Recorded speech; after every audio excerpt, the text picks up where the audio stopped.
Welcome to Grandpa Ducko's slideshow. In this episode, that reminds me of a story. We look at some photos that reminds me of stories. Thanks for tuning in again. This one, there's not a lot of photos. This one, it's sort of relying on my storytelling ability. So, if you don't like my storytelling ability, maybe switch off. But I think I'll have a few alright stories, and I'll try and keep them to the point. Still not sure yet. Okay, just an update. This is going to be a 3-parter. Okay, let's get stuck into it. This photo, well, the one on the left anyway, gives me a sad memory because this is when Melbourne Water, or maybe potentially Northcote City Council, Darebin City Council, whatever it was then, blocked off the manhole that went into the pillars. This message that I wrote is on the inside below the manhole and says, Melbourne Water put a bar across the manhole in February 1999 and bolted it shut. Hope you don't need to exit in an emergency. Oh well, I guess you can always sue Melbourne Water.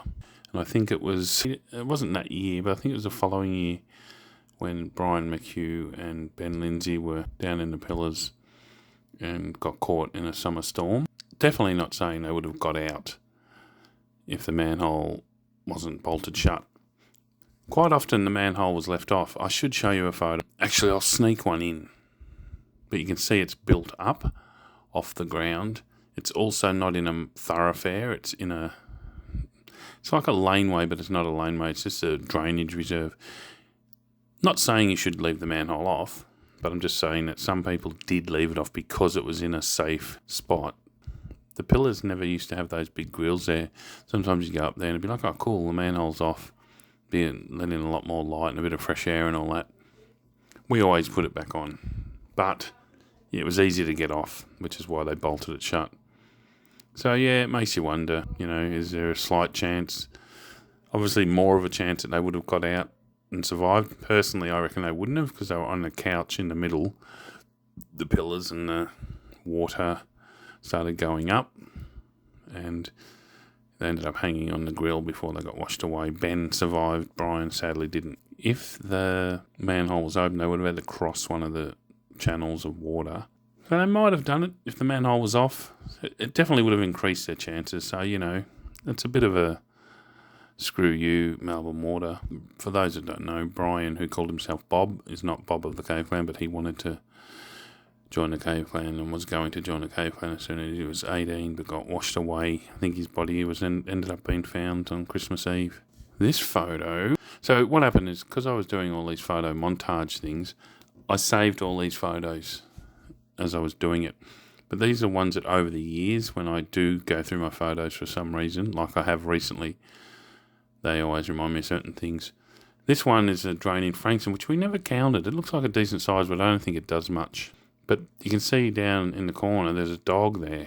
It was a Sunday, and back then, it was so hard to do anything Sunday. And yeah, we ended up calling vets and, considering it's someone's dog, the vets were like, oh, it's, on a Sunday, it's a $500 call out or whatever. It was heaps of money. This must be like 20 odd years ago. But yeah, we eventually found someone. Remember someone giving it a shot because it was dehydrated. And never found out. We never followed it up. It wasn't mobile phones and all that. So this one, okay. So I've been trying to keep the photo slideshows positive as possible. So this is Fishy with a Cave Clan logo tattoo. I think it's the Inner Circle Cave Clan tattoo, which was a Sydney Clan thing, and it pissed off Sydney people the most because there was only like 8 of them in it, and it was supposed to be a secret, but it literally took one day to get out because even some of the people in it thought it was bullshit. And because it caused hassles, we brought it up. We were like, we being old school, sort of people in Melbourne. But it wasn't like Silogen was still bringing it up like a couple of years ago. But it was never anything like that. And for us, it was like, whatever. It was just that they were pissing people off. But with this one, Fishy contacted me and said, look, I got a Cave Clan tattoo and I've heard that you're going to bash me because of it. And I was like, what? Yeah, Silogen just comes up with these things, and a lot of people believe him. Like, they don't realise he's sort of has a disorder or is almost a compulsive liar. They believe everything he says, but when he has an enemy or someone he doesn't like, he's brutal, Anyway, I said to Fishy and anyone else that would listen, I didn't even know you had a tattoo, and this is, Scout's honour and all that. When Green got his Cave Clan tattoo, and then he eventually gave Prowler Cave Clan tattoo, the logo, and of course Fishy's, I was like proud. I couldn't believe, people were tattooing a logo that, I created it with Woody and Sloth, but yeah, so it was just one of those shake my head like, what? So yeah, that's just a good example. I'm not going to have any more photos where it shows you what a dickhead Silogen is, because that'd just probably ruin it. This is a quick one. This guy, I'm not even going to mention his name, even though you can see who it is. But when we first did Death Star, it was a massive mistake that we did graffiti in it. So when we did Dreadnought, we said no graffiti. And this guy is a really nice guy. Like, he literally won a Golden Torch award for being a nice guy. And then suddenly there was all this Cave Clan graffiti in Dreadnought. And I was like, fuck, who did that? Because we wanted to keep it like as if no one was going in there. This guy owned up to it, and he felt so bad. He was like, he was genuinely felt really, really bad. I still see this guy. He still comes along on Expos and that a couple of times a year, so it's always good to catch up with him. Not everything needs to be, you're banned for life, you're kicked out of the clan for life because you made a mistake. This photo's pretty cool from my perspective. We'd found this cave. The cave, we called it, because Cobra called it a cave. We were looking for spots to have parties, and I think we've been exploring all day when we came across this one. We're sort of sitting there, I'm thinking, could we have a party here? And we were a bit tired, and it was a bit shitty, a bit bare looking. But I was thinking this could be a good party spot. And it ended up becoming a really good party spot. We used it 3 or 4 times. We did stop using it for a reason. I think maybe they welded the gate shut. You can see here that's Bathory's mate, I forget his name. But that was a bonus. That vent meant we could light a fire in there, and it was like a chimney. So that was a bonus. And yeah, we had this party there one night, and we'd set out a pink ribbon. You basically followed the pink ribbon from the top, because it was at the bottom of a cliff on the Maribyrnong River. And you just followed this pink ribbon, and it just took you a nice, easy way. And one night we were letting off some fireworks, and the fireworks, stupidly, on our part, the fireworks were going up and blowing up. But because we're at the bottom of a cliff, they're blowing up right near houses, so they called the police. So we're sort of all having a good time, we're all drunk, and they've got a fire going. And then people were still showing up, people show up later and that. And then we just heard this, and you could hear this like sliding through down this steep grass hill, and this smack into the ground right next to the cave. And we're all pissing ourselves laughing our heads off. And then suddenly this person stands up and starts dusting himself off, and yeah, they were in a blue uniform, and it was a cop, and he was pissed off.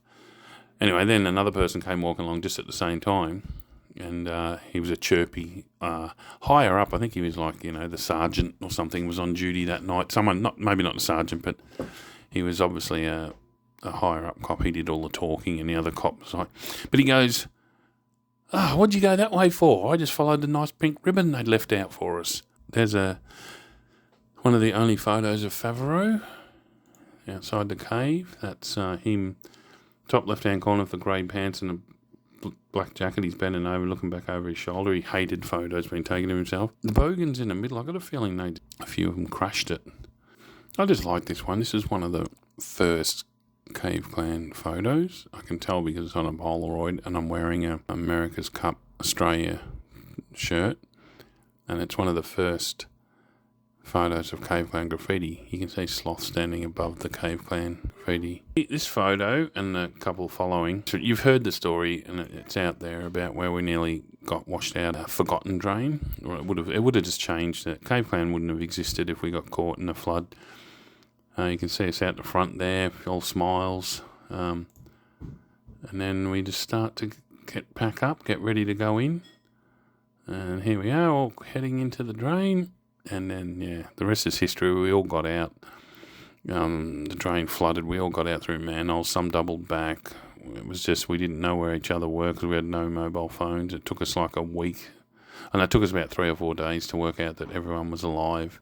But, it would have changed Cave Clan for sure. I wouldn't be sitting here talking shit to you about photos. This photo, you probably heard a little bit about Main Street Gentlemen's Club, which for 10 years was like a Cave Clan halfway house. We had the garage decked out. You'll see some photos in a minute. I just found this photo in the park at the end of Main Street, and I picked it up. I was like, it's a really dark, shitty photo. And Cave Clan, I'm pretty sure it's from out like Hawthorne way, Hawthorne or South Yarra out Paran, that side of town. It just had the Cave Clan tag on it, which is weird. And I'm pretty sure it's one of mine. It's tall, like higher up, which is what I normally did. And it's also the way I used to do my shitty letters. This photo is just a good memory. It's the 1000th day at the Chamber, which I think was our first event after they put the roof on. And we were just really drunk, but we just had a really good time. I just remember thinking, cool, we're finally... I think this is the first time we had a party with it where it was more than just 3 or 4 of us. And, it was just a really good night. Music was blaring, and I'm pretty sure AC/DC, You Shook Me All Night Long, is on. I just chucked this photo in. It doesn't really remind me of anything, but it's in Mini 10th, the grilled room they got rid of up the side tunnel of the side tunnel. And they got rid of it like just in 2024, I think. That's what it used to. If you climbed out there, that's where you would be. This is one of the first expos that Gunny / Panic came along to. The Big Bastard. Big Bastard has not long been built in this photo. There was heaps of funny comments being said on this day. And I remember saying, if only we had taped the expo, we would have had heaps of good fly in the wall. Fly in the wall was a column we had in Ildrona. It was just all funny comments that people said. And, you'd say, fly on the wall, and you'd write it down and pass it on and things like that. But quite often, most of the good ones just went missing unless someone remembered. And a lot of the time we didn't. Anyway, so I said, it'd be good if we had recorded it. And then Gunny, it's a whole 1 hour special on Gunny to explain it all. He became the arch enemy of the Cave Clan, but he was just from the start. Before we even met him, he had a Cave Clan newsletter. He wasn't even in Cave Clan, that he stuck up on drain walls.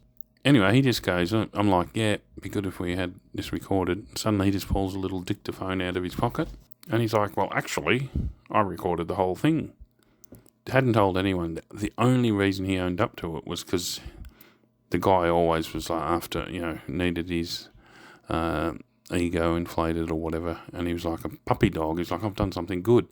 But everyone there that day was like, that's pretty shit. Later on, they were like, that's pretty shit that he recorded us.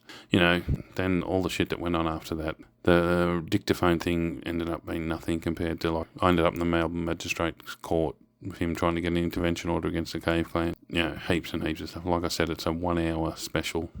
This photo from Johnston Street Bridge Room, actually any of the photos from Johnston Street Bridge Room, sort of give me this feeling, I don't know, I was always aware of it, you just don't talk about it at the time, but I wanted Cave Clan parties and functions to be good. I guess it was hanging by a thread that all you need's a couple of shit parties and, a few people from each don't come to the next one and they don't bring friends along.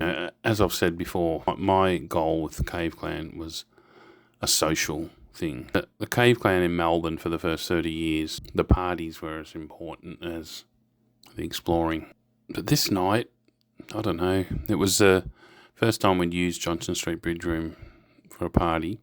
You can see we have quite a lot of carpet down, but the place stunk of possum piss. It was a really wet night. These two that were going hammer and tongs, I don't know, they were part of a group. There's about 8 young kids that come along, and someone invited them and then didn't come. It must have been someone who was just over 18, who just like a newer member. It was just drama. Someone went missing. They couldn't find them. They were screaming. The police came. I had to hold the bridge room door shut while the police were trying to open it. And you could just sort of tell it was one of those parties where once a couple of people left, everyone would be like, oh yeah, I'm heading off. Yeah, just had I don't know what other people feel about that party, but it's never been talked about much. I remember we had that party at Johnson Street. That was a good party. It was actually an Il Drano launch. It's like the masked dinner party we had at the Pillars. Like, it seemed, the photos looked great. And it seemed like a good night, but there was something about it. I don't know what it was. I think it wasn't, a few people didn't show up who were sort of more, the life of the party, and most of the people there, it just seemed to be, I don't know what it was. Maybe there just wasn't enough alcohol. But yeah, there was a weird thing about Cave Clan parties. Some of them just had this vibe where you couldn't wait for them to happen. I guess a lot of it's to do with the weather. If you get a nice hot day and everyone comes along and people are have a few more drinks and have a bit more of a laugh. Okay, that's the end of part 1. Wow, I can go on. As these videos are released, I will put links to the other episodes. But if you're watching this when it's first come out, episode 2 will be out next Friday at 6 o'clock, and episode 3 the following Friday at 6 o'clock. Thanks for watching.